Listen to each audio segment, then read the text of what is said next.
The child sat by her father's grave at dawn, whispering a wish that would change a millionaire's life forever. The dawn painted the sky in gentle strokes of pink and gold as 8-year-old Emily Anderson knelt beside her father's gravestone. Her small fingers traced the engraved letters, worn smooth by her daily visits. The morning dew soaked through her threadbare jeans, but she didn't mind. This was their special time. "Daddy," she whispered, her breath visible in the crisp morning air, "Mummy's getting worse."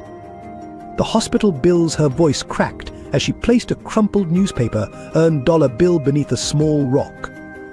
"I'm trying my best, but it's not enough." Unknown to Emily, William Crawford stood frozen behind a nearby oak tree. The billionaire CEO had come to visit his daughter's grave, only to witness this intimate moment. The child's words echoed his own daughter's last wish before the accident. "Daddy, promise you'll help others when I'm gone." His hands trembled as he watched the little girl bow her head in prayer. In the heart of Boston's working-class district, Sarah and Emily Anderson's small apartment told a story of quiet desperation. The wallpaper peeled at the corners, and the single bedroom they shared held 2 narrow beds separated by a nightstand picked up from a neighbor's yard sale. Every morning, Emily would wake before sunrise to help her mother, whose trembling hands could no longer button her own shirt without assistance. Sarah Anderson, once a respected financial analyst, now struggled through each day battling stage 4 cancer and the crushing weight of false accusations. 3 years ago, she had been wrongfully terminated from Crawford Technologies, branded a thief, and blacklisted from the financial industry. The embezzlement charges, though later dropped for lack of evidence, had left an indelible mark on her reputation. No company would risk hiring the Crawford embezzler, as the newspapers had dubbed her. At school, Emily faced her own daily battles. The whispers followed her through the hallways of Boston Elementary. That's the thief's daughter. Lunch hours found her hiding in the library, pretending to read while eating the meager sandwiches she'd prepared herself. Her once pristine school uniform, now faded and mended multiple times, became another source of ridicule. Yet she held her head high, remembering her mother's words, "Our dignity is something they can't take from us." The 8-year-old had taken on responsibilities far beyond her years. Before school, she would deliver newspapers in their neighborhood, her small hands turning blue in the winter cold. After school, she'd help elderly Mrs. Thompson with her groceries for a few extra dollars, then rush home to prepare dinner before her mother returned from her night shift cleaning offices. The sight of her mother's fashionable business suits, now hanging like ghosts in their closet, served as a constant reminder of their fall from grace. And their neighbors, once friendly faces who'd attended their summer barbecues, now crossed the street to avoid conversation. The community that had once embraced them had turned its back, fear of association stronger than years of friendship. Only old Mrs. Thompson, herself a widow surviving on Social Security, occasionally slipped Emily extra groceries, pretending she couldn't eat them all herself. Sarah's medical bills piled up on their kitchen table like fallen autumn leaves, each one a reminder of their precarious situation. The experimental treatment that might save her life remained tantalizingly out of reach, its 6-figure price tag more than they could earn in a decade. Emily had secretly started a mom's medicine jar, dropping in every penny she earned, though the few dollars it contained seemed to mock her efforts. At night, when Sarah thought Emily was asleep, she would sit by their window, silently wiping away tears as she wrote letters for her daughter's future birthdays, graduation, wedding day events she feared she wouldn't live to see. Emily would watch through half-closed eyes, her own pillow wet with tears she refused to let her mother see, determined to be strong for them both. Their story spread through Boston's elite circles as a cautionary tale of disgrace, but few knew the daily acts of love and courage that played out behind their apartment's thin walls. Emily still kept her mother's old business awards in a shoebox under her bed, believing that someday someone would realize the truth and restore their family's honor. Until then, she held on to her father's last words, "Take care of your mother, little bird." Sometimes the world is harsh, but love always finds a way. William Crawford stood at the floor-to-ceiling windows of his penthouse office, watching the city lights flicker beneath the gathering dusk. At 55, he was one of Boston's most powerful men, yet the reflection staring back at him showed only a hollow shell of his former self. 5 years had passed since the accident that took his daughter Catherine, but time hadn't dulled the pain, it had only taught him to hide it better. His corner office at Crawford Technologies, once a symbol of his success, had become a self-imposed prison. Family photos had long been removed, except for one hidden in his desk drawer. Catherine, on her last birthday, her 16-year-old smile forever frozen in time. The daughter who'd once filled these halls with laughter, doing her homework in the conference room and bringing cookies to the security guards, was now only a ghost in his memories. The empire he'd built seemed meaningless now. Crawford Technologies' stock price might be soaring, but William measured his days in losses: 1,825 days without hearing Catherine's laugh, 1,825 mornings waking up to an empty house, 1,825 nights haunted by the same question: could he have prevented it? His brother Robert, the company's CFO, called his grief unseemly for a man of his position. The board members whispered about his emotional stability, yet none of them understood that success meant nothing when you had no one to share it with. His marriage hadn't survived the loss. Diana, his ex-wife, had moved to Europe, unable to bear the sight of the city where their daughter had died. The divorce papers had cited irreconcilable differences. But the truth was simpler and more brutal. They couldn't save each other from drowning in grief. Their shared pain had become a wall between them, each reminder of Catherine another brick in its construction.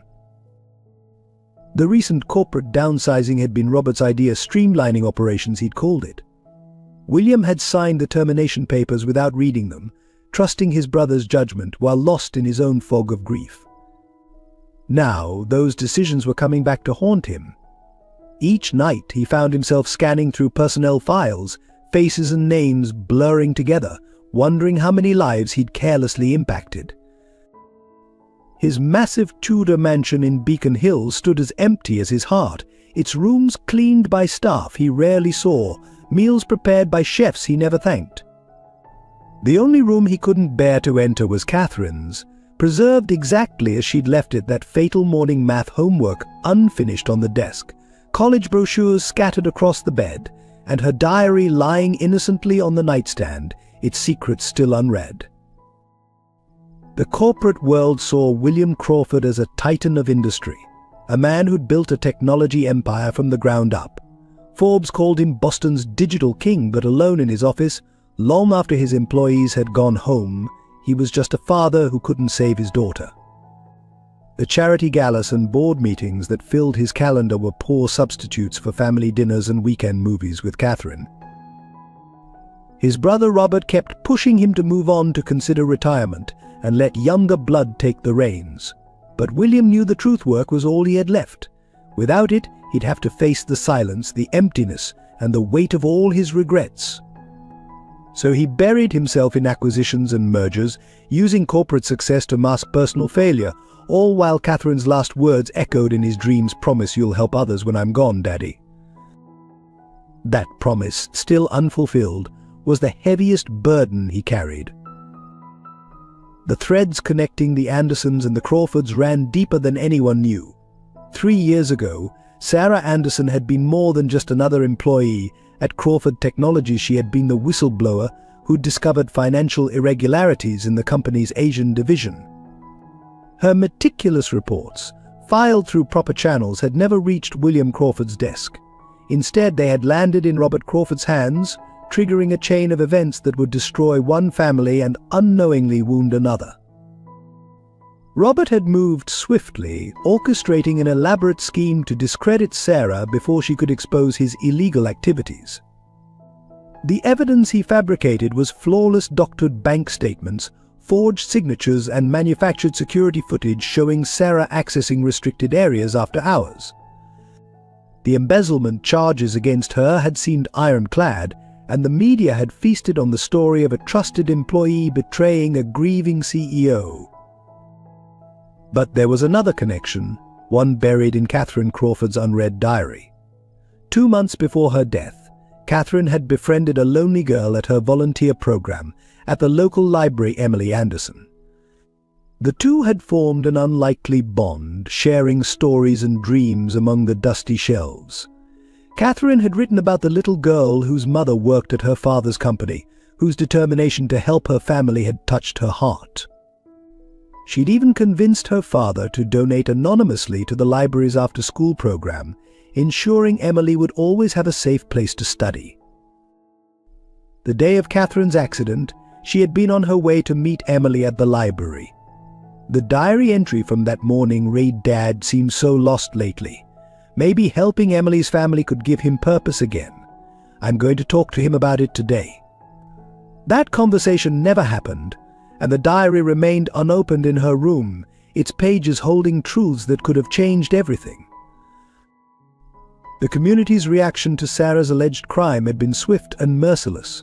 Former friends became accusers, neighbors became strangers, and doors that had once been open slammed shut. The local parish, where Sarah had volunteered for years, quietly removed her name from their helper lists. The PTA, which she had once chaired, asked her to step down. For the good of the school, the isolation was complete and crushing. Only Mrs. Thompson, who had known Sarah since she was a child, stood firmly by the Andersons. She had witnessed Sarah's integrity firsthand over decades and refused to believe the accusations.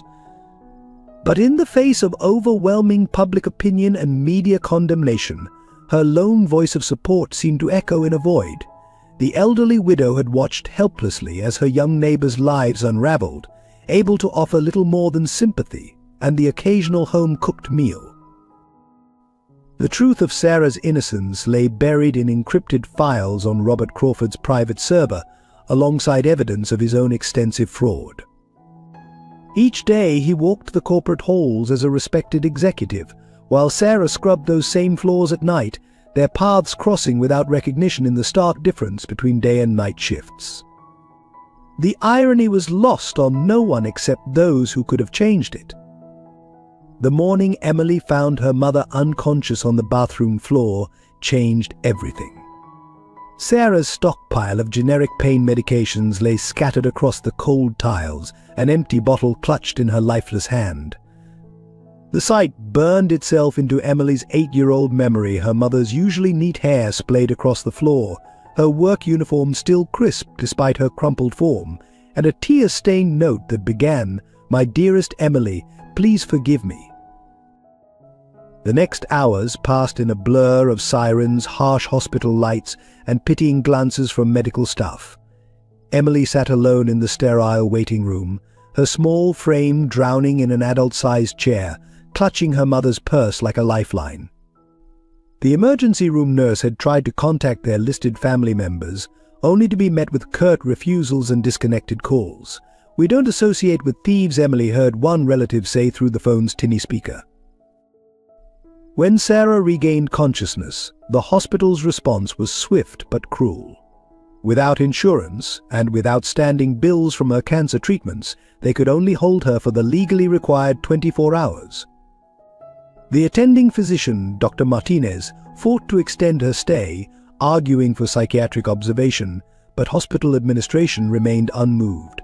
"We're running a hospital, not a charity," the administrator had said, loud enough for Emily to hear through the thin door. The local news picked up the story, not out of compassion but sensation. Disgraced Crawford executive attempts suicide ran as a sidebar in the Boston Herald, reducing Sarah's despair to a footnote in her own scandal.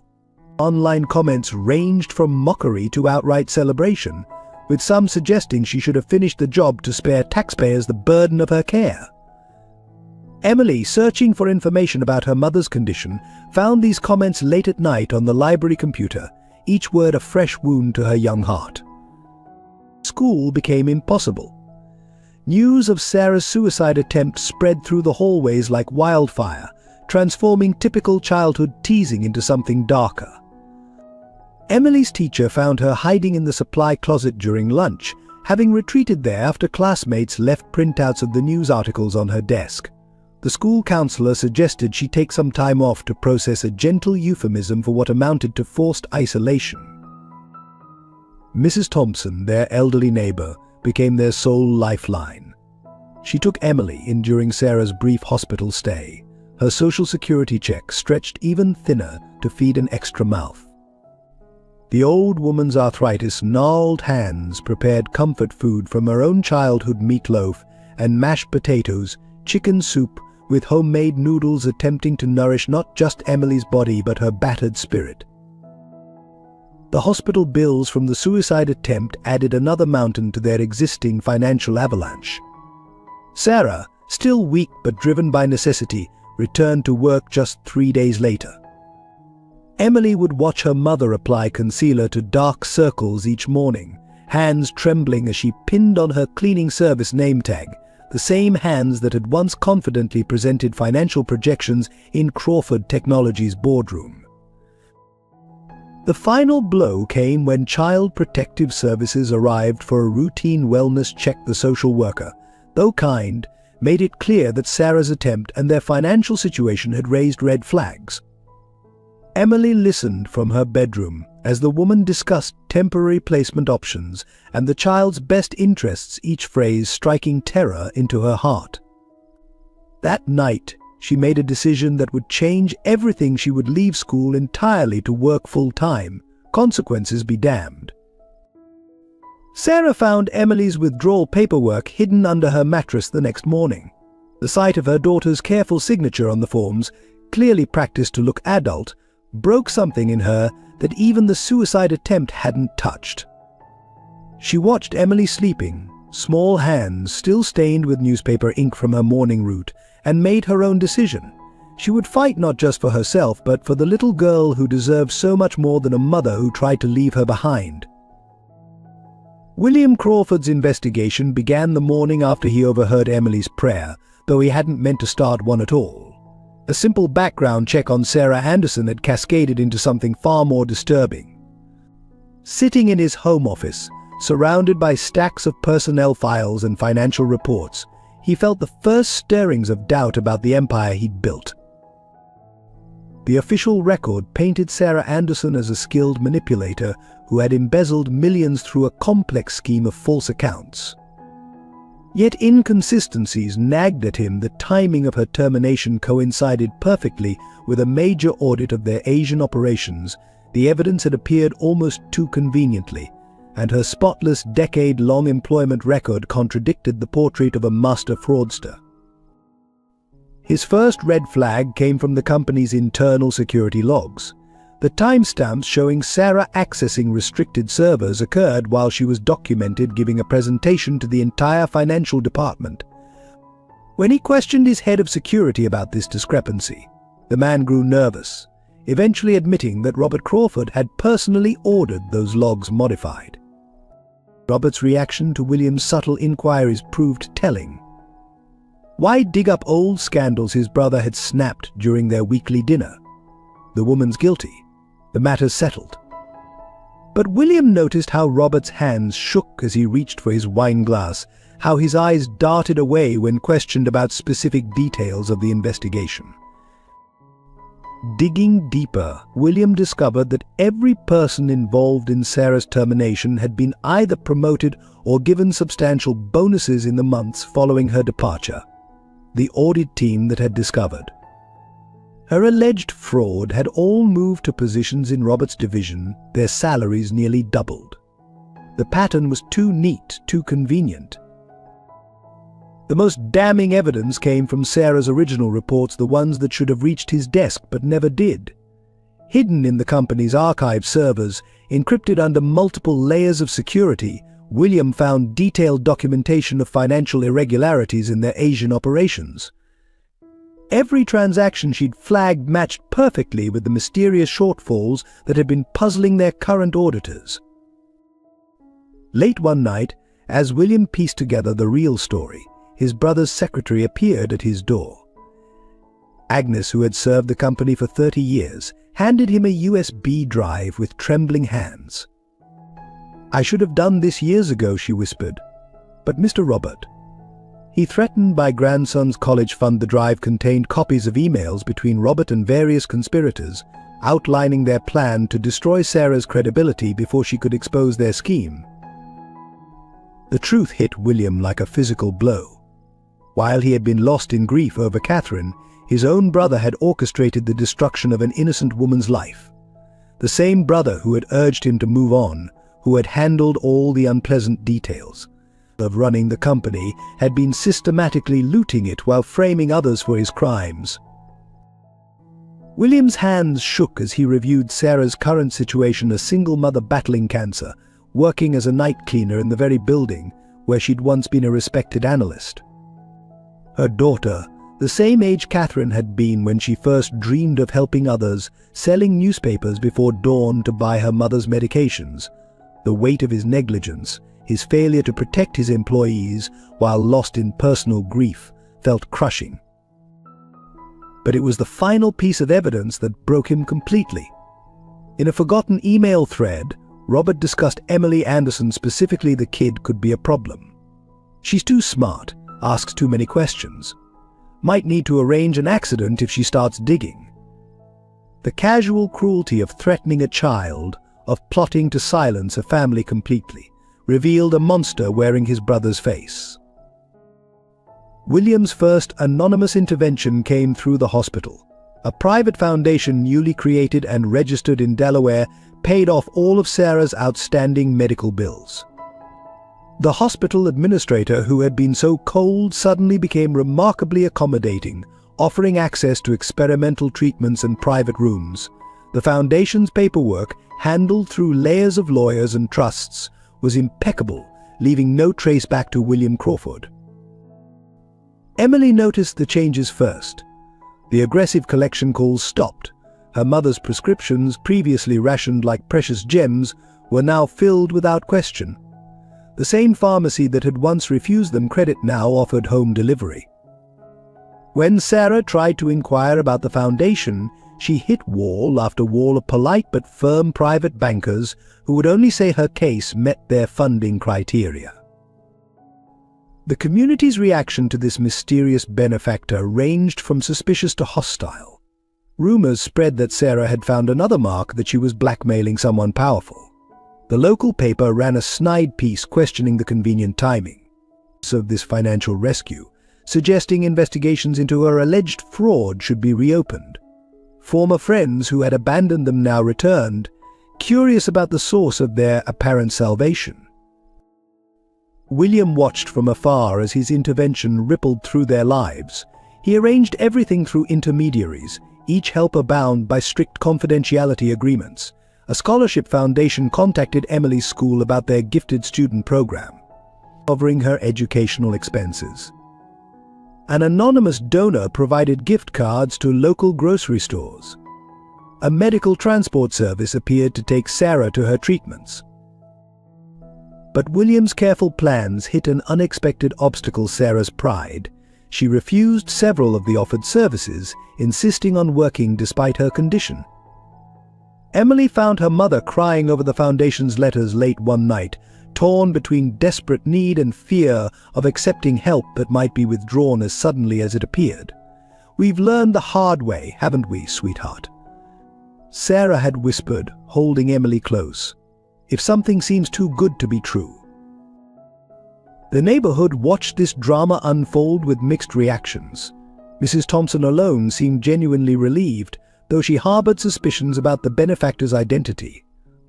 She'd noticed the expensive black car that sometimes parked at the cemetery entrance during Emily's morning visits, had seen the distinguished-looking man who watched from a distance with red-rimmed eyes.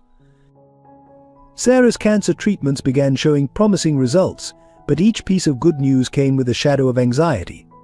She couldn't shake the feeling that accepting this help might lead to another devastating fall. During her night shifts at Crawford Technologies, she would pause sometimes, looking up at the executive floors where she once worked, wondering if her guardian angel might be closer than she imagined. Emily, however, bloomed under the reduced pressure. With basic needs met, her natural intelligence and resilience shone through. Her teachers noted improved concentration, better grades, a return of the spark that hardship had nearly extinguished. She still visited her father's grave each morning, but now her prayers included thanks for their mysterious helper. Despite the anonymous foundation's support, Sarah's condition took a devastating turn in early winter. The experimental treatment that had shown such promise began to fail, her body rejecting the medication that had given them hope. The specialist at Boston General delivered the news with clinical detachment. Without a more aggressive and significantly more expensive treatment protocol, her chances of survival were dropping rapidly. The Foundation's representative, a polite but firm woman named M.S. Richardson, explained that their funding had reached its predetermined limit. The new treatment, costing nearly $900,000, fell well outside their scope. Sarah received this news with quiet dignity, but Emily, hiding behind the consultation room door, watched her mother's hands tremble as she signed the refusal of treatment forms. That night, for the first time since her suicide attempt, Sarah broke down completely.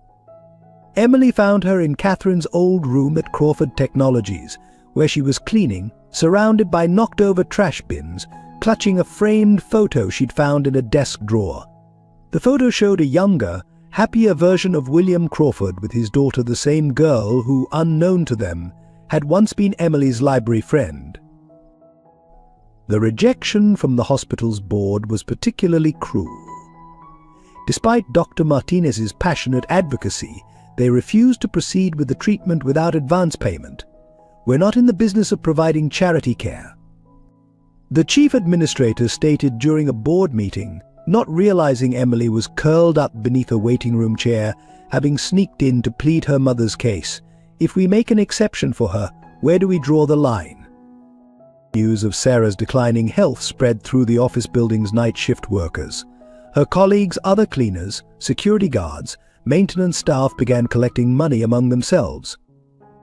They could barely afford their own lives, but they gave what they could: crumpled dollar bills, handfuls of coins. Brown bag lunches declined so the money could go to the fund.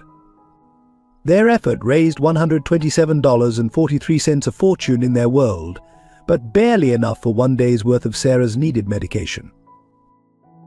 Emily made her own desperate attempts to help.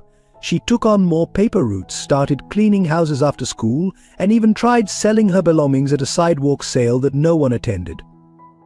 Her teachers noticed her falling asleep in class, her homework increasingly incomplete, but their concerns were met with quiet determination. "My mom needs me," was all she would say. The physical toll on Sarah became impossible to ignore. Her night shift supervisor found her passed out beside her cleaning cart one evening, barely conscious and burning with fever. Instead of calling an ambulance, which Sarah had explicitly begged them not to do, knowing she couldn't afford the bills, they called Emily, who left her evening house cleaning job to help her mother home.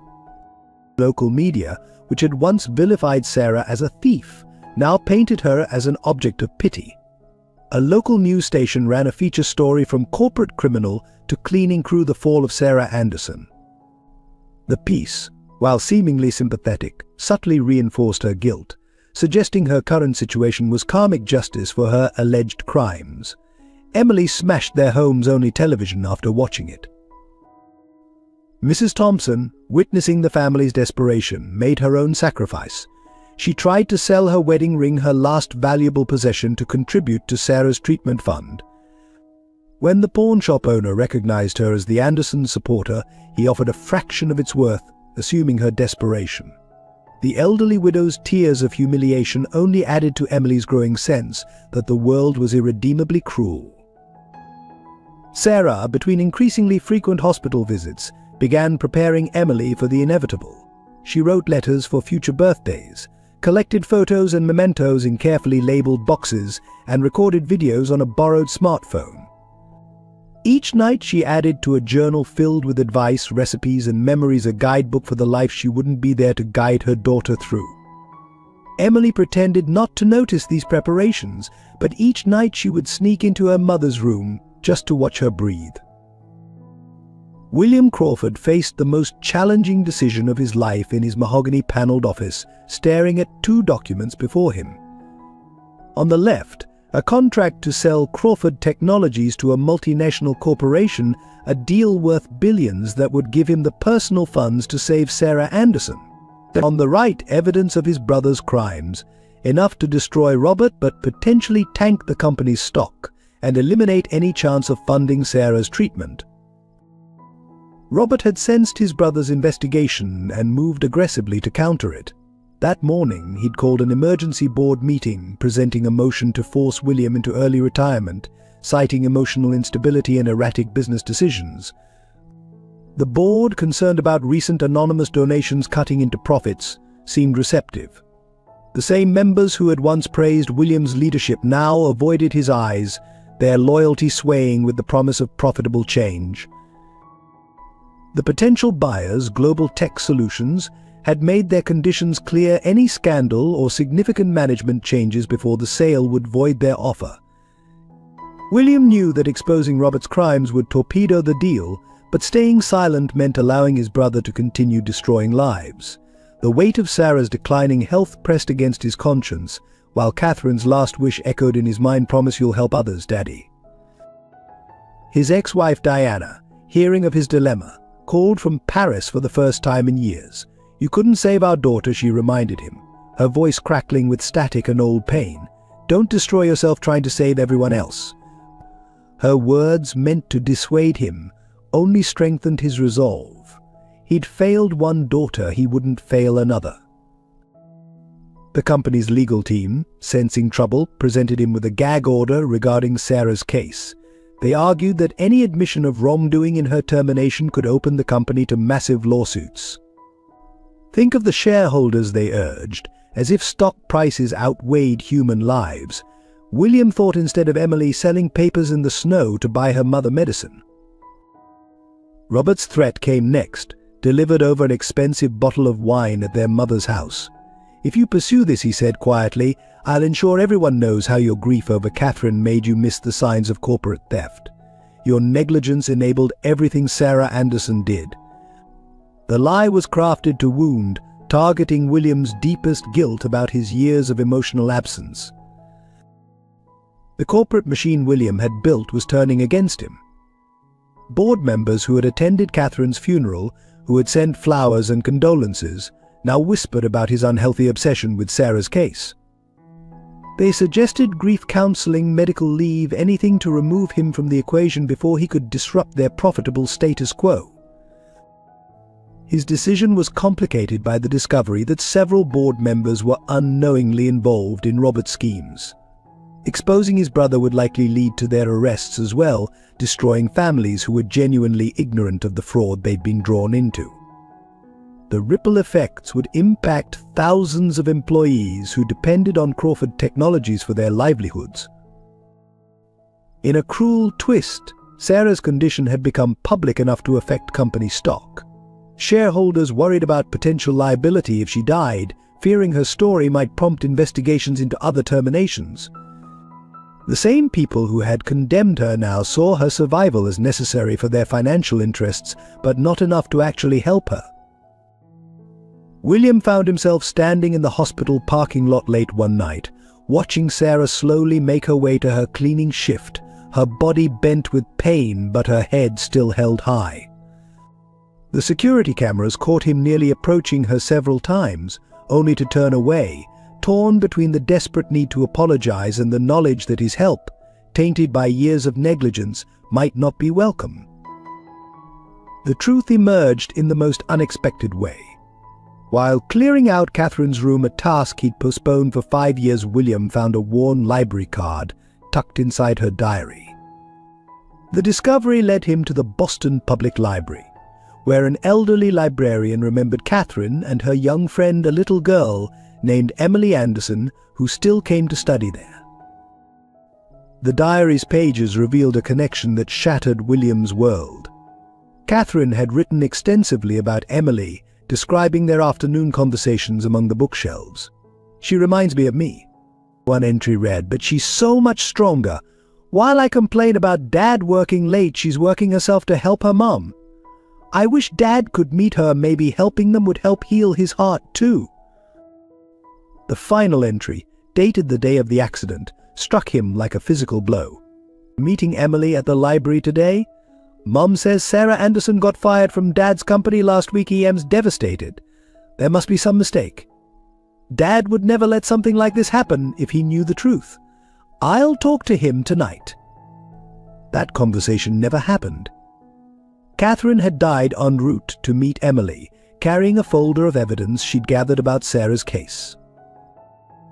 In a cruel twist of fate, Sarah had been the one to help Catherine adjust to her parents' divorce 2 years earlier.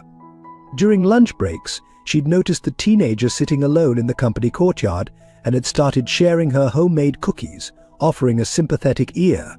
Catherine's diary detailed these moments. Mrs. Anderson understands what it's like when your family falls apart. She says sometimes things have to break completely before they can be rebuilt stronger. The library's security footage from that period showed something remarkable. On days when William had cancelled plans with Catherine due to work, Sarah had stayed late, helping her with calculus homework or simply listening to her dreams of becoming a human rights lawyer. The same woman he'd allowed to be destroyed had been quietly caring for his daughter when he couldn't. Mrs. Thompson, during one of her visits to Emily, recognized Catherine's photo on the mantel. Such a sweet girl, she remarked, unaware of William's connection. She would bring Emily books from her own collection, saying every child deserved a chance to escape into stories. The elderly woman's casual comment revealed years of interconnected kindness that had gone unnoticed. Emily's school essays, which William obtained through the Scholarship Foundation, painted a devastating picture. She'd written about Catherine as her library angel, describing how the older girl had defended her from bullies and taught her to stand up for herself. One essay, written shortly after Catherine's death, reads, "She made me believe that even when the world seems darkest, there are still good people willing to help others. I hope someday I can be that person for someone else." The most heartbreaking connection came from an unmailed letter found in Catherine's desk. Addressed to William, it outlined everything she'd learned about Sarah's case, including conversations she'd overheard in Robert's office. "Dad," she'd written, "I know you're still sad about Mom leaving, but there's another family being torn apart right now. You always taught me that having power means having responsibility. Please help them. Maybe in saving them, we can save ourselves too." The legal battle erupted with the force of a long-dormant volcano when William Crawford walked into the district attorney's office on a cold Monday morning. He carried with him 3 boxes of documents: Catherine's diary, Robert's fraudulent records, and Sarah's original reports. The evidence was damning, but the system that had so quickly condemned Sarah now moved with glacial slowness to correct its mistake. District Attorney Elizabeth Chen, who had personally prosecuted Sarah 3 years ago, looked physically ill as she reviewed the evidence. Her reputation for being tough on white-collar crime had been built partially on Sarah's case. Now she faced the horrifying realization that she'd been manipulated into destroying an innocent woman's life. "This goes beyond simple fraud," she announced, her voice shaking. "This is criminal conspiracy at the highest levels." The corporate machine mobilized instantly against William. Within hours of his DA visit, Crawford Technologies' legal team, led by Robert's hand-picked attorneys, filed for an emergency injunction. They claimed William was having a mental breakdown, citing his grief over Catherine and his obsession with Sarah's case. The same judge who had signed the original search warrant for Sarah's home now had to decide whether to protect or prosecute her accusers. Media vultures descended immediately. "Crawford Empire crumbles, brother vs. brother," screamed the headlines. Business networks ran endless speculation about the company's future. Robert played his part masterfully, appearing on financial news shows to express deep concern for his brother's mental health. The loss of his daughter affected him profoundly, Robert would say, his voice dripping with manufactured sympathy. "We only want to help him." Sarah, still working nights as a cleaner, found herself at the center of a storm she didn't fully understand. Reporters ambushed her outside the hospital after her treatments, shoving microphones in her face, demanding comments about William Crawford's crusade. Emily had to be escorted to school by police after journalists started camping outside their apartment, their constant camera flashes turning private pain into public spectacle. The legal proceedings moved like a complex chess game. Each of William's moves to expose the truth was met by corporate counter-moves designed to bury it. Robert's team filed motion after motion, each one designed to delay and obstruct. They questioned the authenticity of Catherine's diary, the legitimacy of the financial records, even the reliability of dying testimony from a grieving father. Support came from unexpected quarters. Agnes, Robert's former secretary, broke decades of silence to testify about documents she'd been forced to shred. Junior analysts, who had watched Sarah's destruction in terrified silence, now stepped forward with saved emails and hidden files. Even the hospital staff who had treated Catherine began sharing stories of Sarah's kindness during the teenager's visits. The turning point came when William's ex-wife Diana flew in from Paris to testify. Her appearance in court silenced the whispers about William's mental state. "My former husband," she declared, her voice steady, "has never been more sane or more himself than he is now. This is the man I married, someone who would risk everything to right a wrong. Our daughter would be proud." The cost was enormous. Crawford Technologies' stock plummeted as more evidence emerged. Long-term clients began distancing themselves from the company. Board members resigned rather than face potential indictment.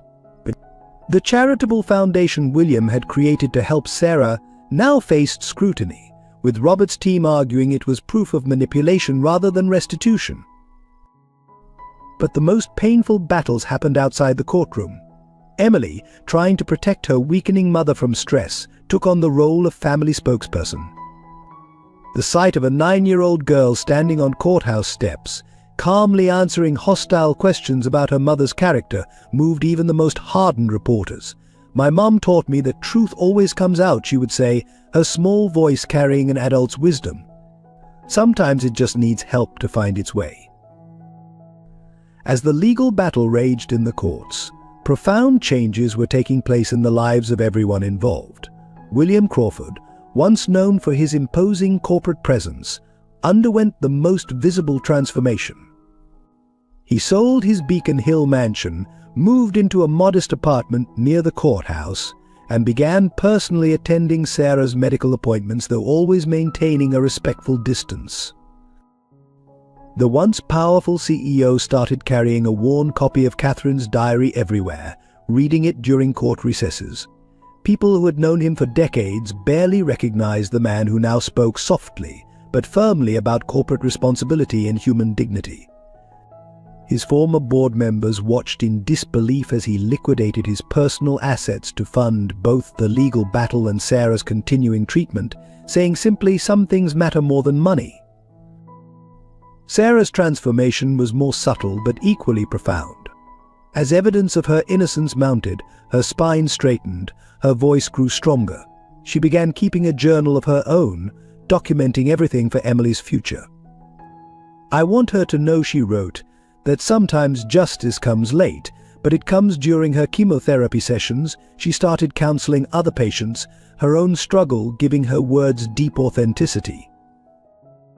Emily, thrust into a spotlight she never wanted, evolved from a scared little girl into a poised young advocate. Her school presentations about truth and justice moved teachers to tears. She started a support group for children of sick parents, turning her pain into purpose. The local paper, which had once published cruel speculation about her mother, now ran a feature calling her Boston's youngest warrior for justice. Robert Crawford's transformation took a darker turn. As his carefully constructed world crumbled, his polished exterior cracked. During depositions, his hands shook uncontrollably. Staff reported him shredding documents at 3 a.m., muttering about betrayal. The man who had orchestrated Sarah's downfall now jumped at shadows, seeing accusers around every corner. His wife filed for divorce, taking their children to her parents' home in Connecticut. Mrs. Thompson, the elderly neighbor who had stood by the Andersons, found her own life changing. Other neighbors, ashamed of their previous behavior, began helping her with groceries and home repairs. She became a symbol of loyalty in the community, Her small acts of kindness during the Andersons' darkest days now held up as an example of true friendship. Diana Crawford, William's ex-wife, found herself drawn back into a life she had fled. The woman who had escaped to Paris to avoid memories of Catherine now spent hours with Emily, seeing in the child echoes of her own daughter's compassion. She postponed her return to France indefinitely, renting an apartment near the hospital where Sarah received treatment. The hospital staff who had once treated Sarah with cold professionalism underwent their own evolution. Dr. Martinez, who had fought for her care, established a foundation to help patients caught in similar situations. Nurses who had witnessed her dignity in suffering became her fierce advocates. The hospital administrator who had denied her care was forced to resign after public outcry. William's legal team, initially skeptical of risking their careers on this case, became passionate crusaders. They worked around the clock, many refusing payment, saying this case reminded them why they became lawyers. The youngest associate, fresh from law school, told reporters, "Some cases change the law, this one is changing us." The most remarkable transformation occurred in the relationship between William and Emily. Though they rarely spoke directly, their courthouse encounters held a deep understanding. He would nod respectfully when passing her in the hallway. She would leave small drawings on his legal pad, simple sketches of butterflies and suns, symbols of hope from a child who had every reason to despair. Their silent communication spoke volumes about forgiveness and redemption. The web of connections between the Andersons and Crawfords grew more intricate as the case progressed. Former Crawford Technologies employees began organizing nightly vigils outside Sarah's apartment, their candles forming a protective circle of light. Many were faces she remembered from her analyst days, people who had once turned away in shame or fear. Now they came forward with casseroles, childcare offers, and tearful apologies. Diana Crawford discovered that Sarah had kept every drawing Catherine had ever given her, carefully preserved in a plastic sleeve inside her cleaning cart. The two women spent an evening going through them together, their shared grief over Catherine creating a bridge neither had expected. When Sarah's strength failed during chemo sessions, it was Diana who sat with her, reading passages from Catherine's diary that mentioned their library meetings. Emily found an unexpected ally in William's personal assistant, Margaret, who had known Catherine since she was a toddler. The older woman recognized Catherine's mannerisms in Emily's determined chin tilt and unflinching honesty. She began leaving books on Emily's regular library seat, the same classics Catherine had loved, each with a small note of encouragement tucked inside. Their shared love of literature created a safe space amid the chaos. The hospital became a surprising nexus of connection. Dr. Martinez discovered that his own daughter had been one of the students Sarah had tutored during her lunch breaks at Crawford Technologies. Other hospital staff came forward with similar stories. Sarah had helped their children with math homework, advised them on college applications, offered comfort during family crises. These personal testimonies transformed the hospital's institutional stance, leading to a complete review of their charity care policies. Mrs. Thompson's small apartment became an unofficial headquarters for what the media dubbed the Anderson Alliance. Neighbors who had once shunned them now crowded her living room, organizing fundraisers and support schedules. The elderly widow's conviction in Sarah's innocence had never wavered, and her quiet dignity shamed many into reconsidering their earlier judgments. William found himself drawn to these gatherings, though he never entered. He would park across the street, watching the warm light spill from Mrs. Thompson's windows, seeing shadows of community being rebuilt. It reminded him of Catherine's last school report, found in her diary. True justice isn't just about courts and laws, it's about restoring broken connections. The courthouse staff, witnesses to the daily drama, became invested in their own ways. The security guard who had watched Emily do homework in the hallway started bringing extra sandwiches from home. The stenographer offered her weekend tutoring services.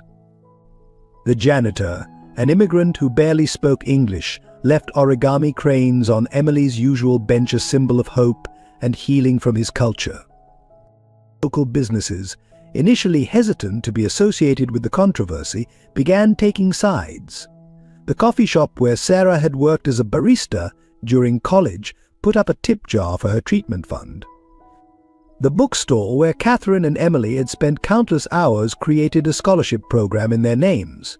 Even the newspaper that had once vilified Sarah ran a series of retractions, their editor publicly apologizing for their rush to judgment. Professional connections transformed into deeply personal ones. William's lawyers became regular visitors at the hospital, their children joining Emily's support group for kids with sick parents. The district attorney's office, seeking to make amends, assigned their victim advocate to help Emily navigate media attention. The courthouse became less a place of judgment and more a community center for healing. Perhaps the most profound connection grew between William and Sarah themselves, though they rarely spoke directly. He made sure her favorite flowers, lilies, as mentioned in Catherine's diary, appeared in her hospital room. She left thank you notes in perfectly formatted financial statements, a reminder of her unbroken professional dignity. Their shared love for Catherine and Emily created an unspoken bond, stronger than any corporate hierarchy.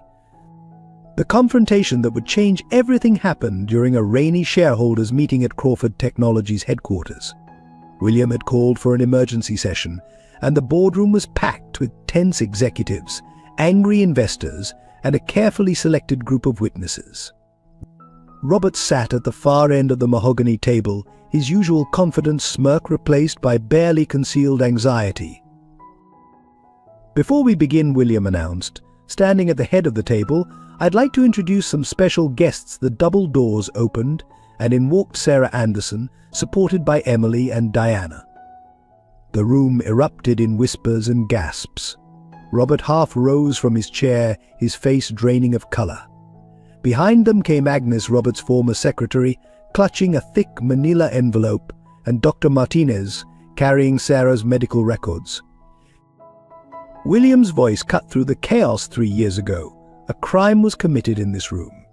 Not by Sarah Anderson, as we were led to believe, but by those entrusted with this company's integrity. He began methodically laying out the evidence: forged documents, manipulated security logs, doctored financial records. With each revelation, Robert's face grew paler, his hands trembling as he reached for his water glass. The turning point came when Agnes stepped forward. Her voice, though shaking, carried clearly across the stunned silence. "Mr. Robert made me shred the original reports. He said he'd make sure my grandson never got into college if I talked." She placed a USB drive on the table. "But I kept copies. I couldn't live with the guilt anymore." Robert exploded from his chair, his careful facade cracking completely. "You self-righteous bastard," he screamed at William. "You were too busy mourning to run this company. Someone had to make the hard decisions. That little girl's mother was going to ruin everything we built." His gesture toward Emily proved his fatal mistake. Sarah, despite her weakness, stepped forward. "My daughter? You threatened my daughter." The room fell silent at the quiet fury in her voice. "I accepted what you did to me. I cleaned your offices at night without complaint. But you planned to hurt my child."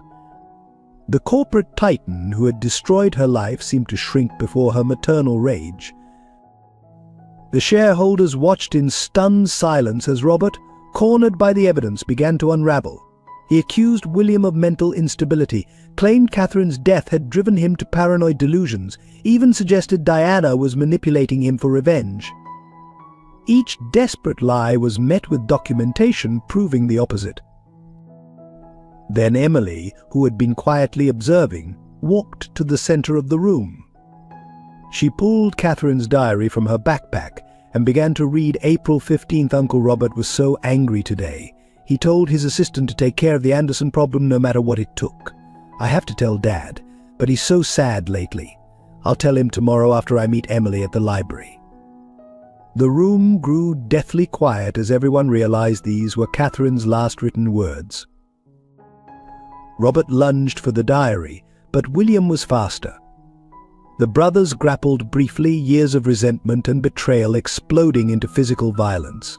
But It ended as quickly as it began, with Robert restrained by security guards he had personally hired, now loyal to the truth rather than their paycheck. The shareholders' response was immediate and decisive. Calls for Robert's removal echoed through the room. Old allies quickly distanced themselves, corporate loyalty evaporating in the face of undeniable evidence.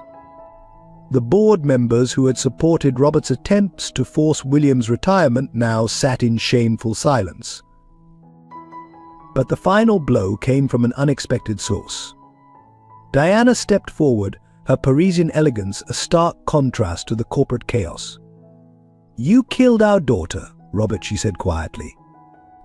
"Not directly, but she died trying to expose your crimes.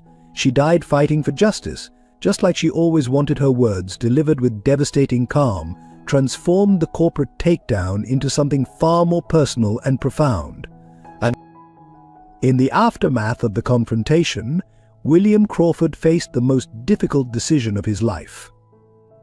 The board had convened an emergency session, offering him two options: accept a massive buyout from Global Tech Solutions that would give him enough money to save Sarah while keeping the scandal quiet, or pursue full legal action against Robert, which would likely bankrupt the company but ensure justice was served.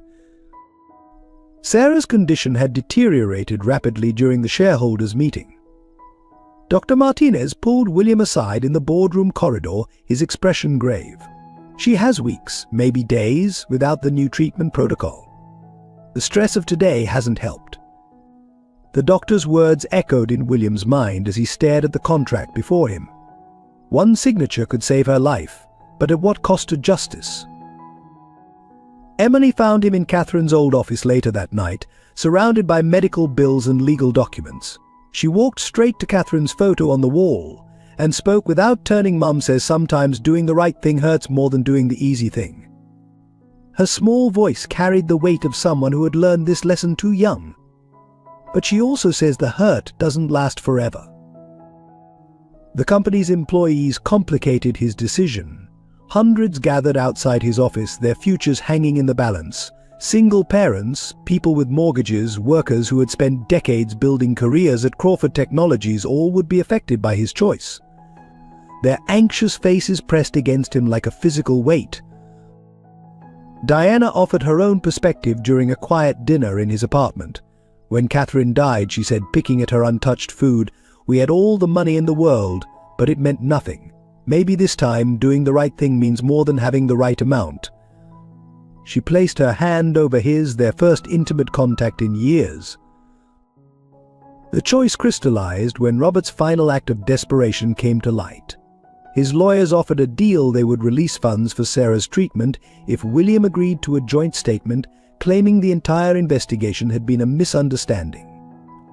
The corporate spin doctors had already prepared press releases painting it as a family disagreement blown out of proportion by grief and misplaced guilt. Sarah, hearing of the offer, asked to meet William privately. Despite her weakened state, she insisted on walking into his office unassisted. "Your daughter," she said, settling carefully into a chair, "once told me that true strength isn't about winning, but about choosing what's worth fighting for. I won't let you compromise her memory to save me." The board grew increasingly desperate as the company's stock continued to plummet.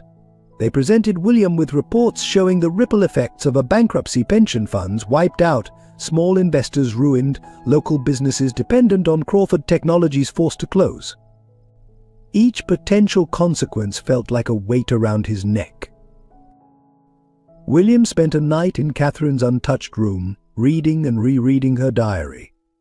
Near dawn, he found an entry he'd missed. "Dad always says money is just a tool, not a purpose. I think he's forgotten that lately. Maybe that's why he seems so lost." The words, written in his daughter's hopeful hand, seemed to reach across time with their simple wisdom. The choice, when he finally made it, came with devastating clarity. At the next board meeting, William declined the buyout offer. Instead, he announced a full investigation into all company practices, beginning with his own failures as CEO. He would sell his personal assets to fund Sarah's treatment, and the company would face whatever consequences truth demanded. Emily was waiting outside the boardroom when he emerged. Without a word, she took his hand and led him to the window. Below, Sarah stood in the morning light, her face turned up toward them. She offered a small wave, and in that gesture William saw the future Catherine had dreamed of, one where doing right mattered more than being right. The legal battle that followed William's decision shook Boston's corporate world to its foundation. As Crawford Technologies stock plunged and investors fled, the city watched in fascination as one of its most powerful families waged war against itself. Robert's legal team launched a scorched earth defense, attacking William's mental state, Sarah's credibility, and even Emily's testimonies. The courthouse became a daily battlefield. Each morning, reporters clustered around the entrance, capturing the parade of witnesses, former employees testifying about Robert's threats, financial experts explaining the complex fraud, and medical professionals documenting Sarah's declining health. The proceedings took on the air of a modern morality play, with the city divided between those who saw William as a hero and those who considered him a traitor to his class. Sarah's testimony proved the emotional center of the trial.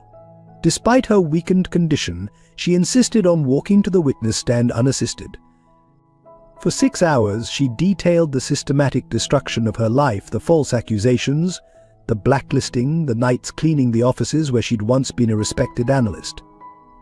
When Robert's lawyer suggested she had orchestrated the entire situation to gain William's sympathy, she responded with quiet dignity, "Sir, I didn't ask for justice. Justice demanded itself." Emily's turn on the stand changed the trial's tone entirely. The sight of a 9-year-old girl calmly describing how she sold newspapers before dawn to buy her mother's medicine silenced even Robert's most aggressive defenders. When asked why she hadn't sought help earlier, her response haunted the courtroom. "Adults kept telling me this was justice. I thought maybe I just didn't understand what justice meant." Robert's defense crumbled when his own wife took the stand. Elizabeth Crawford, who had initially stood by her husband, revealed years of manipulation and cruelty. She described how Robert had celebrated the night of Sarah's termination, toasting to problems solving themselves. Her testimony about his plans to handle Emily if she became troublesome caused several jurors to openly weep. The media circus reached new heights when Diana testified. The international press descended on Boston to capture the French socialite's return. Instead of the bitter ex-wife they expected, they found a woman transformed by grief into an advocate for justice.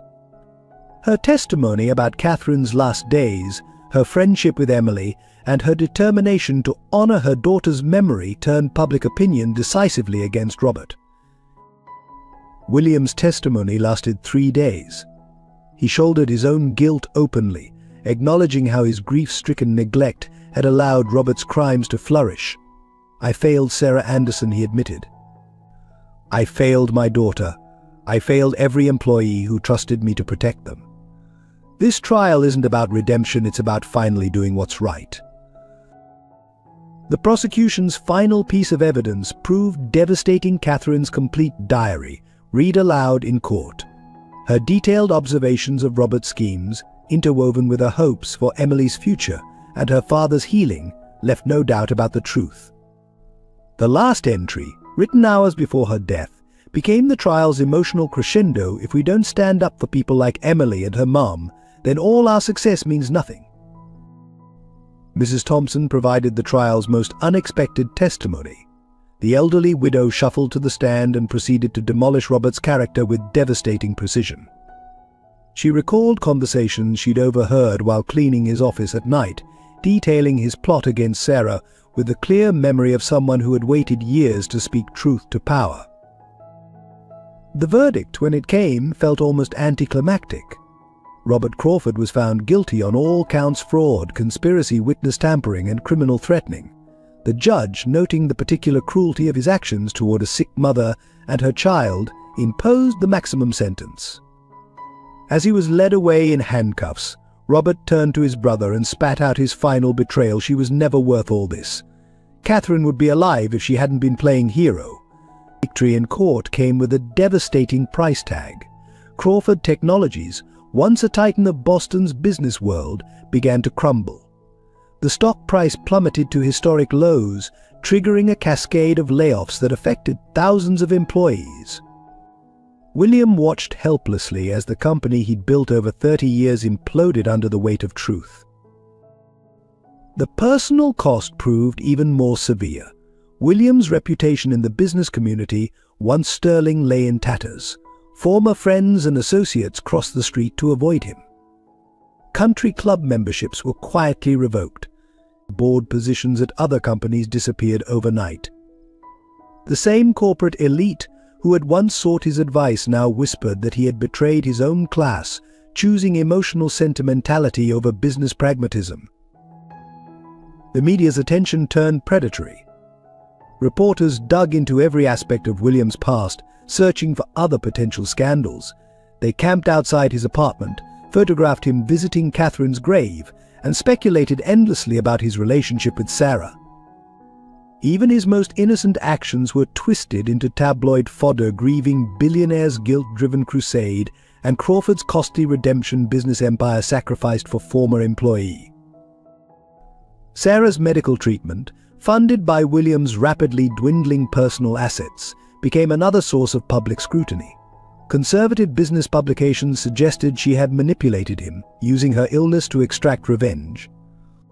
The treatments themselves, experimental and expensive, drew criticism from those who felt the money could have saved more jobs at Crawford Technologies. The company's collapse affected the entire city. Small businesses that had depended on Crawford Technologies employees saw their customer base vanish. The charitable foundations the company had supported faced sudden funding cuts. Even the local Little League team, sponsored by Crawford Tech for decades, had to scramble for new uniforms. Diana faced her own battles in Paris, where her social circle viewed her support of William's actions as a betrayal of their class. Her fashion boutique lost wealthy clients, and her invitation to elite social events quietly disappeared. She bore these reversals with characteristic grace, telling reporters some things cost more than money to keep silent about. Emily witnessed the destruction of her world for a second time. Classmates whose parents had lost jobs at Crawford Technologies now bullied her with renewed vigor. The scholarship foundation that had supported her education withdrew its funding, citing changing circumstances. Even her beloved library, facing budget cuts after losing Crawford Technologies' annual donation, had to reduce its hours. The most painful blow came from Catherine's maternal grandparents. They publicly denounced William's actions, claiming he had dishonored their granddaughter's memory by destroying the company she would have inherited. Their statement to the press cut deep. Catherine believed in protecting our family legacy. This crusade for an ex-employee has betrayed everything she valued. Mrs. Thompson, witnessing this cascade of consequences, opened her small apartment to both families. The elderly widow served tea in chipped cups, while William and Sarah watched their worlds burn down around them. Sometimes, she observed, setting out cookies on her best plate, you have to lose everything to remember what matters most. William's final sacrifice came when he sold Catherine's childhood home to fund the last round of Sarah's treatments.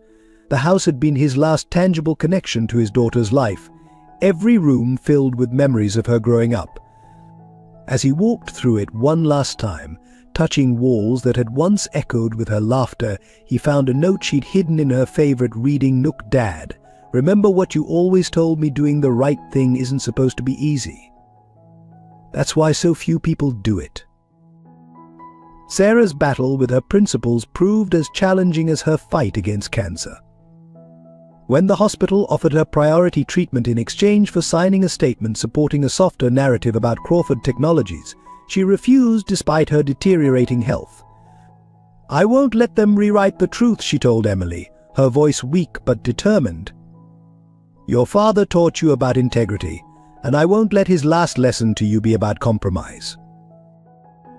The medical staff watched in amazement as she declined interviews that would have paid for her treatment, turned down book deals promising financial security, and rejected reality TV producers wanting to dramatize her story. Each offer came with the same condition, softening her stance against Robert Crawford and minimizing the company's culpability. Each refusal cost her precious time and resources. Emily's sacrifices cut deeper than any child should bear. She gave up her beloved violin lessons to save money, sold her small collection of books to help with groceries, and spent her afternoons helping Mrs. Thompson with chores instead of joining the school's science club. When asked by her teachers about these changes, she would simply say, "Mom taught me that standing up for truth means standing up even when it hurts." The cost to Sarah's dignity was constant. Former colleagues who now worked for other firms would see her at her night cleaning job and quickly look away. She continued to clean offices in the same building where she had once had her own corner office, maintaining her pride even as her body weakened. One night she found her old family photo still in her former desk drawer, a reminder of everything she had lost and everything she refused to compromise. Diana's sacrifice took a different form. She liquidated her successful Paris boutique, using the funds to support both families through the crisis. The French fashion world, her home for 5 years, closed its doors on her. Former friends labeled her a class traitor, and her prestigious Left Bank apartment building suddenly found reasons to non-renew her lease. Yet she remained in Boston, telling William, "Catherine would have wanted us to see this through together." Mrs. Thompson, already living on a tight fixed income, shared everything she had. She divided her Social Security checks between groceries for both families, went without her own medications to help pay for Emily's school supplies, and spent her nights knitting items to sell at local craft fairs. When neighbors questioned her loyalty to the disgraced families, she responded simply, "Sometimes doing right costs everything. That's how you know it's right." The personal toll on William manifested in quiet ways. He started taking public transportation, brown bagging lunches, and living in a modest apartment. Each morning he would pass the building that had once borne his family's name, now rebranded by its new owners. The doormen who had once greeted him with deference now pretended not to recognize him. His entire world had shrunk to the space between the courthouse, the hospital, and his small apartment. Emily's school life became increasingly isolated. Birthday party invitations stopped coming. Soccer teammates suddenly had no room in their carpool. Lunch tables emptied when she approached. The daughter of the woman who had destroyed Crawford Technologies and the man who had betrayed his class found herself in a social no man's land. Yet she held her head high, telling her mother, "Real friends stay even when things are hard." Catherine taught me that. The most poignant sacrifices were the small ones, the daily dignities surrendered in the name of truth. Sarah wearing her old business suits to clean toilets, maintaining her standards even as her body failed. Emily doing homework by candlelight to save on electricity. William selling his late wife's jewelry to pay for Emily's school books. Diana shopping at discount stores while her former clients strutted past in designer clothes she had once selected for them.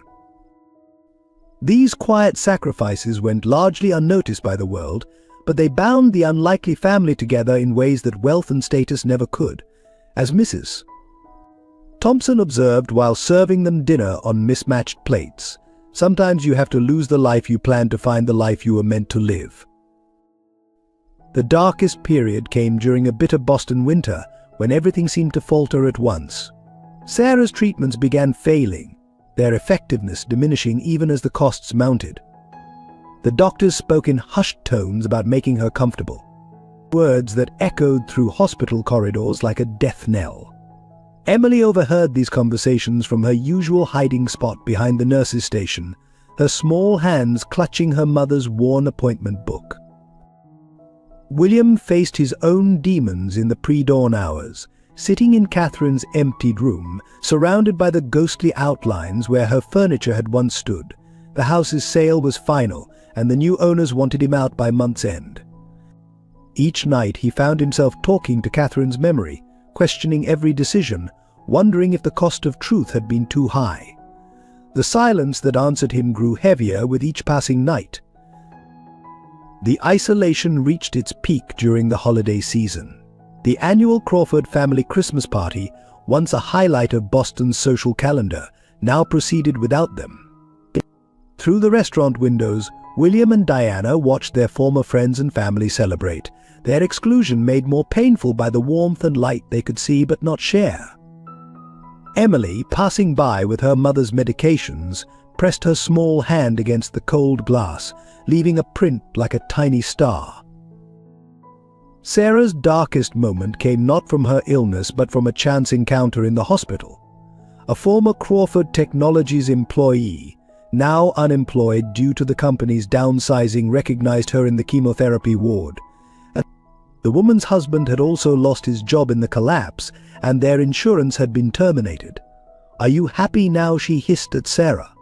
"Was your revenge worth all our family's suffering?" Sarah spent that night vomiting, and not from the chemotherapy. The media's cruelty reached new depths. A prominent business magazine published a scathing article titled "The True Cost of Conscience: How One Man's Moral Crusade Destroyed Thousands of Lives." The piece detailed every job lost, every pension reduced, every small business affected by Crawford Technologies' collapse. They ran it with a split image on one side, Sarah in her analyst days on the other, the empty corporate headquarters with its darkened windows. Emily's school life descended into a special kind of hell. During a history lesson about justice and civil rights, a teacher used Crawford Technologies as a negative example of emotional decision-making overwhelming business necessity. Emily sat through the entire lecture, tears sliding silently down her face, as her classmates stared and whispered. That afternoon she found her locker plastered with printouts of articles about her mother's crimes. Diana hit her low point during a forced visit to Paris to settle her boutique's bankruptcy. Her former friends hosted a fashion show fundraiser for the displaced Crawford Technologies workers, making sure she knew she wasn't welcome. That night, alone in her empty shop, she found herself surrounded by mannequins wearing the last collection she'd never get to show, their blank faces seeming to judge her choices. Mrs. Thompson, their steadfast supporter, faced her own crisis of faith. Her small pension had been partially invested in Crawford Technologies stock, and the collapse had halved her monthly income. One particularly cold night, unable to afford both heat and her heart medication, she sat in her darkened apartment wearing 3 sweaters, questioning whether her loyalty had been wise. The next morning she still shared her last tea bags with Sarah and Emily. Even the city itself seemed to turn against them. Charitable foundations that had once competed for William's patronage now returned his personal donations. Community organizations removed Sarah from their volunteer lists. The library where Catherine and Emily had first met posted signs prohibiting non-patrons from using their facilities, a direct response to Emily doing her homework there to save on electricity. In these darkest moments, their only comfort came from each other. They gathered in Mrs. Thompson's small apartment, sharing meager meals and precious warmth, finding strength in their shared commitment to truth. As Emily noted in her diary, echoing words Catherine had once written, "Maybe the darkness is so deep because we're getting closer to the light." The tide began to turn on a snowy Tuesday morning when Agnes, Robert's former secretary, suffered a stroke. As she lay in the hospital, she insisted on speaking to William, her words slurred but urgent. Her grandson, now a junior analyst at a competing firm, brought her a small safety deposit box key. "I kept everything," she whispered. "Catherine knew. She helped me hide it all." The safety deposit box contained a treasure trove of evidence, original documents, unauthorized wire transfer records, and most damaging of all, Robert's personal journal. But the true revelation came from a series of emails between Catherine and Agnes, showing that William's daughter had been building her own case against her uncle for months before her death. She had discovered the fraud independently and had been working with Agnes to gather evidence, planning to present it to her father on the day she died. The emails revealed something even more startling. Catherine had been secretly recording Robert's conversations using a device disguised as a decorative pin, a birthday gift from him, ironically. The recordings, stored on multiple USB drives, captured years of incriminating conversations. Robert's casual discussions of fraud, threats against Sarah, and plans to manipulate his grieving brother were all preserved in his own voice. William's hands trembled as he listened to his daughter's voice introducing each recording. "Dad, if you're hearing this, something's happened to me. But you taught me that truth matters more than anything. I couldn't stand by and watch Uncle Robert hurt more people like Emily's mom." The timestamps showed that her last recording was made hours before her fatal accident. A deeper investigation revealed that Robert had discovered Catherine's investigation the day before her death. Security footage from Crawford Technologies, long thought lost, showed an explosive confrontation between uncle and niece in his office. Catherine's last words to him were captured clearly: "I'm telling Dad everything tomorrow. You can't buy silence when it costs people their lives." The evidence extended beyond Robert's crimes. Hidden in Catherine's school locker, untouched for 5 years, her personal journal contained detailed observations of Sarah's kindness during her parents' divorce. "Mrs. Anderson stays late to help me with Calculus 1 entry read. She doesn't know I hear her crying in the bathroom after, worrying about making rent, but she still helps me even when she's hurting." Emily, accompanying William to clear out Catherine's locker, found something else: a carefully wrapped birthday present intended for her. Inside was a first edition of To Kill a Mockingbird, with an inscription for Emily, because standing up for truth is always worth it, even when it costs everything. "Your library friend, Catherine." The date showed Catherine had bought it the day before she died. The most damning evidence came from an unexpected source. Robert's wife, Elizabeth, found a hidden safe in their vacation home containing detailed plans to cause Sarah's accident if she ever came too close to exposing the truth. The documents included payments to private investigators to track both Sarah and Emily, along with contingency plans for their removal if necessary. Agnes's grandson, inspired by Catherine's courage, began his own investigation at his firm. He discovered that Robert's fraud extended far beyond Crawford Technologies, implicating several major players in Boston's financial sector. The young analyst worked nights and weekends, building on Catherine's original research, eventually uncovering a network of corruption that had protected Robert for years. Catherine's final piece of evidence, found in a false bottom of her jewelry box, was a letter to Emily that she never got to deliver. "Dear Emily," it read, "I know things are hard right now, but I've seen how brave you are, how you keep fighting even when everyone else gives up. I'm fighting too, in my own way. Maybe someday we can fight together. Until then, keep believing in truth. It's the most powerful thing we have." The city's awakening to the truth came like a tidal wave.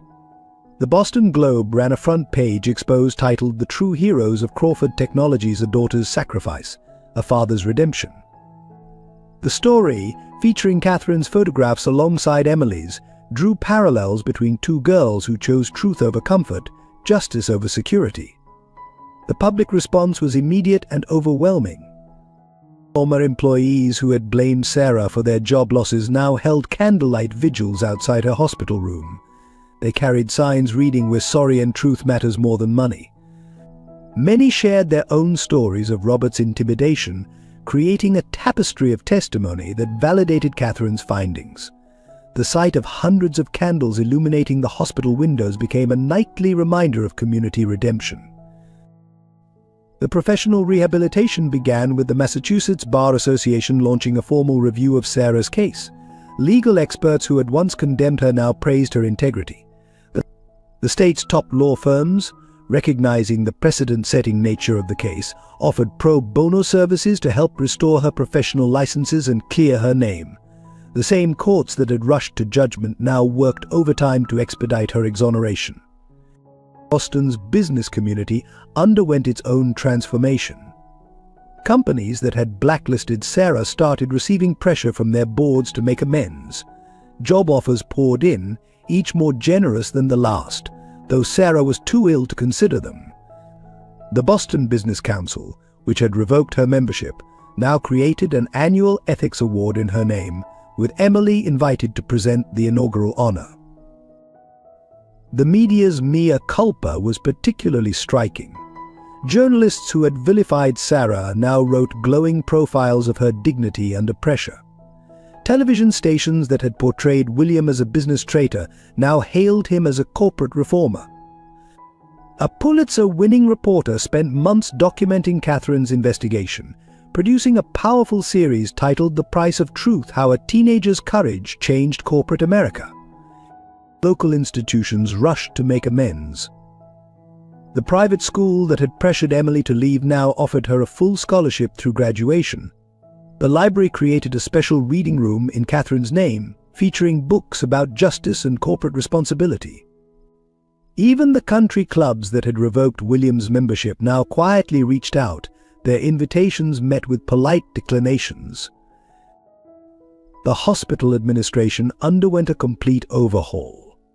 Dr. Martinez was promoted to Chief of Oncology, with a mandate to create a program for patients facing financial hardships.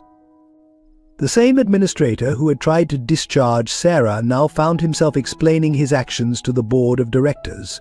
The hospital's charity care policy was rewritten, with input from patient advocates and ethics specialists.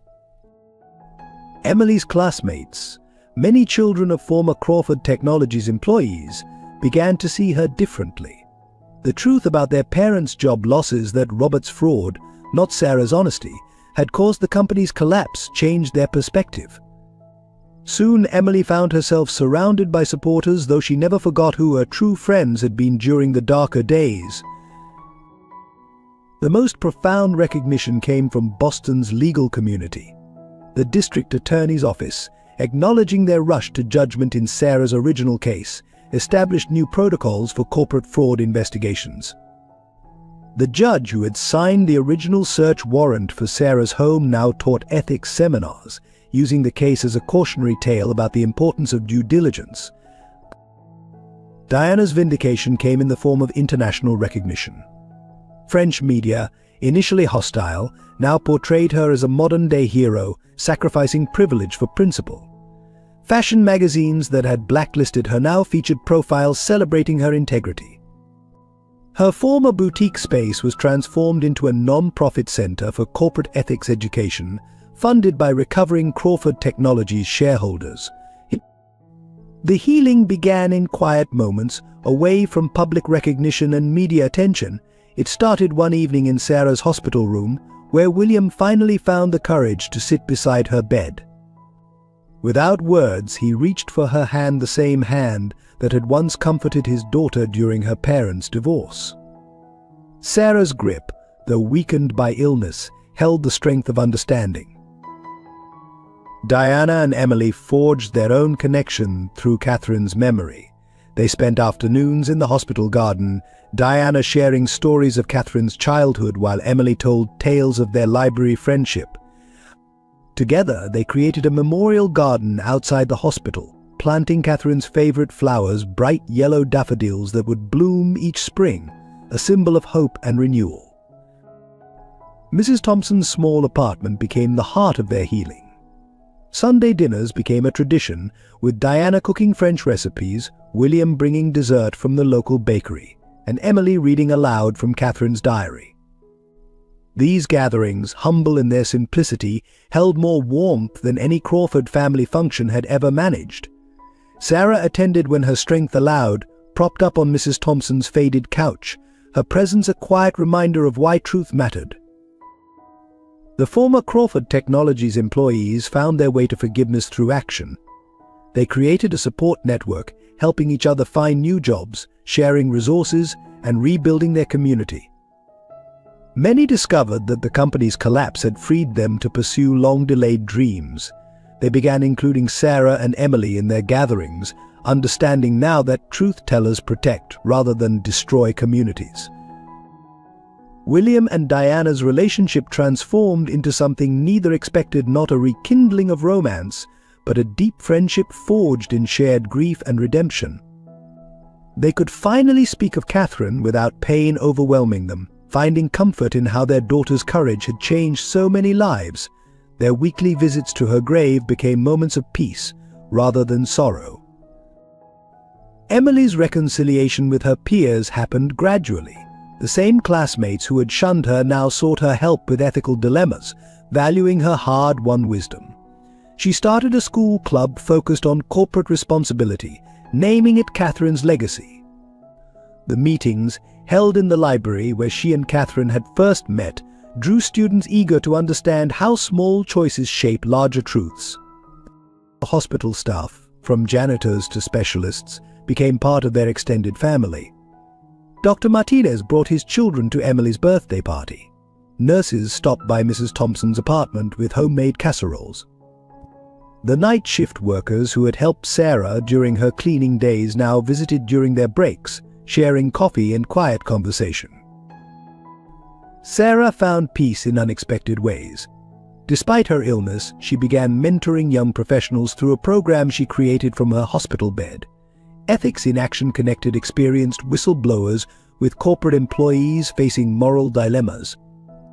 Her wisdom, hard-won through suffering, helped others find the courage to stand for truth. The most profound reconciliation happened between William and himself. In Catherine's diary, he found not condemnation for his past negligence but hope for his future choices. Her words became his guide. "Dad always taught me that it's never too late to do the right thing. Sometimes it just takes a while to figure out what that is." Their unlikely family unit, bound by loss and redeemed by truth, grew stronger with each passing day. They celebrated holidays together, marked milestones, and faced setbacks as one, as Mrs.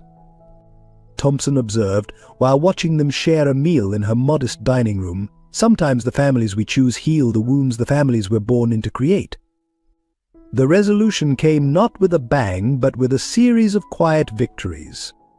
Sarah's experimental treatment, funded by the combined efforts of William's remaining assets and community donations, began showing remarkable results. Her oncologist, Dr. Martinez, called it a medical miracle, but those who knew her understood it was her unwavering spirit that had kept her fighting. The legal system finally delivered its complete vindication. In a special hearing, the judge not only cleared Sarah's name but also issued a formal apology from the bench. "The court failed you," she declared, her voice carrying through the hushed courtroom. "Your steadfast dignity in the face of injustice has taught us all a valuable lesson." The record was sealed, her professional licenses restored, and her reputation fully rehabilitated. Robert's sentencing brought its own form of closure. Standing in the same courtroom where he had once testified against Sarah, he faced the consequences of his actions. The judge, noting the calculated cruelty of his crimes, handed down the maximum sentence. As he was led away, Robert caught sight of Catherine's photograph on the evidence table, his niece's smile a final reminder of the truth he had tried to bury. Crawford Technologies emerged from its ashes in an unexpected way. A group of former employees, led by Agnes's grandson, purchased the company's remaining assets. They rebuilt it as a worker-owned cooperative, with ethics and transparency at its core. The first board meeting was held in the library, where Catherine and Emily had once shared their dreams of justice. William found his new purpose in establishing the Catherine Crawford Foundation for Corporate Ethics. The foundation, housed in his daughter's former reading room at the library, provided support for whistleblowers and their families. Sarah, growing stronger each day, became its first executive director, working from a modified office in her home as she continued her recovery. Emily's academic achievements earned her a full scholarship to Catherine's dream school. During her acceptance speech, she spoke about the power of truth and the importance of standing firm in the face of adversity. The audience, including many former Crawford Technologies employees and their children, gave her a standing ovation that lasted several minutes. Mrs. Thompson's small apartment, which had sheltered them through their darkest days, became a regular gathering place for their expanded family. Sunday dinners continued, now filled with laughter and hope rather than worry and fear. The elderly widow would sit at the head of her table, surveying the unlikely family she had helped forge, her faith in human goodness fully restored. Would you like me to continue with Section 9.b New Beginnings? Copyright 9 billion, Viet Thanh Doan Van, Yuko viet du so tu da dua ra. Dua ra so tu kan vietit it 9.b. New beginnings 500 words. Spring brought new beginnings along with the daffodils in Catherine's memorial garden. Sarah, now in remission, took tentative steps back into the professional world as a guest lecturer at Boston University's Business Ethics program. Her first lecture, titled The Price and Value of Truth, drew students from across the campus. Among them sat William and Emily, their hearts swelling with pride as Sarah shared their story with a new generation. The Catherine Crawford Foundation flourished under its unique partnership. William provided the business expertise, while Sarah brought the hard-earned wisdom of experience. Together, they created programs that went beyond mere whistleblower protection, focusing on cultivating ethical corporate cultures from the ground up. Their first initiative, a scholarship program for children of whistleblowers, named Emily as its inaugural recipient. Diana made Boston her permanent home, converting her fashion expertise into a social enterprise. She launched Second Chances, a boutique that provided professional wardrobes and interview coaching to women rebuilding their careers after corporate retaliation. Sarah's story had inspired her to help others reclaim their professional dignity along with their truth. Emily's transformation continued to inspire her peers. Her school club, Catherine's Legacy, expanded to other schools across Boston. She organized ethics debates, mentored younger students, and shared her story with a wisdom beyond her years. The library where she and Catherine had first met became the headquarters for their youth leadership programs. Mrs. Thompson's apartment building underwent its own transformation. The foundation purchased it, renovating the units while ensuring long-term residents like Mrs. Thompson could stay at their current rents. The building's community room was renamed Thompson Hall, becoming a meeting space for ethics workshops and support groups. The reformed Crawford Technologies, under its new cooperative ownership, established itself as a model of corporate responsibility. They created an annual ethics award in Catherine's name, with Sarah and William serving as honorary judges. The company's new mission statement, displayed prominently in their lobby, read, "Truth is our most valuable asset." William found unexpected joy in teaching business ethics at local colleges. His classes, combining practical experience with moral philosophy, became some of the most popular on campus. Students were drawn to his unique perspective as someone who had seen both sides of corporate power and chosen truth over profit. The most meaningful new beginning came in the quiet moments. Sunday dinners at Mrs. Thompson's expanded to include former employees, new friends, and fellow whistleblowers. The modest apartment that had once sheltered them in crisis now witnessed their triumph, filled with laughter, hope, and the warmth of chosen family. Sarah's health continued to improve, allowing her to take daily walks in Catherine's garden. Often she would find Emily there, doing homework on the same bench where Catherine had once sat.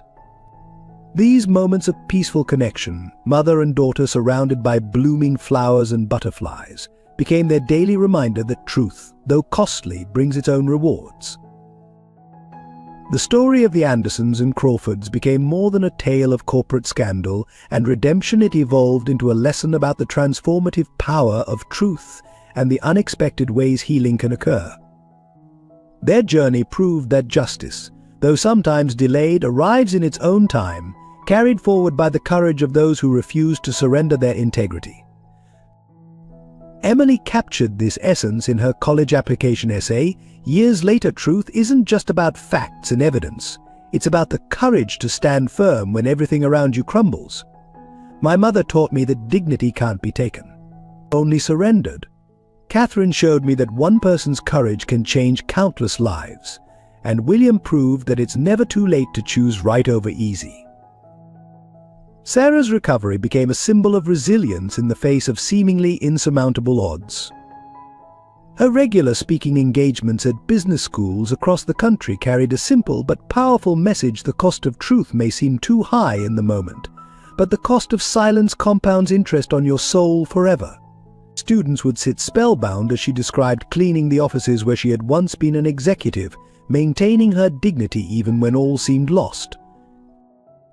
The Catherine Crawford Foundation's annual report included a quote from Catherine's diary that became their guiding principle: the measure of justice isn't in victories won or battles fought, but in the lives touched and the changes made.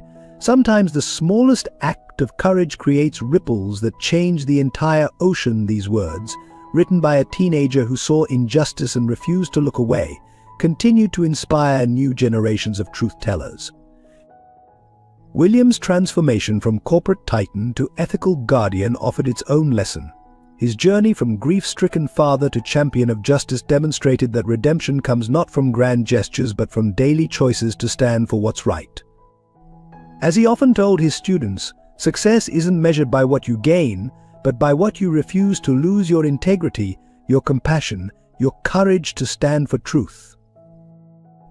The unlikely family they formed, brought together by loss, united by truth, and strengthened by love, became living proof that healing comes in unexpected ways. Their Sunday dinners at Mrs. Thompson's apartment, now a tradition spanning years, remained a testament to the family we choose and the bonds forged in adversity. In the end, the story's most profound message lay in its simplicity: truth, though costly, brings its own rewards. The garden where Emily and Catherine once shared dreams, where Sarah found healing, and where William discovered purpose, bloomed each spring with daffodils, bright yellow witnesses to the enduring power of courage, truth, and the unexpected ways love finds to heal what life breaks. Dear viewers, I hope this powerful story of truth, sacrifice, and redemption has touched your hearts as deeply as it has touched mine. The journey of Emily, Sarah, William, and Catherine shows us how courage and integrity can triumph even in the darkest times. What resonated most with you? Was it Sarah's unwavering dignity, Emily's remarkable strength, William's path to redemption, or Catherine's lasting legacy? Perhaps it was the beautiful message about how truth, though costly, brings its own rewards. Please share your thoughts in the comments below. What would you have done in their situation? How has their story influenced your perspective on standing up for what's right? Your insights and reflections mean a lot to this community. Let's discuss this compelling story together.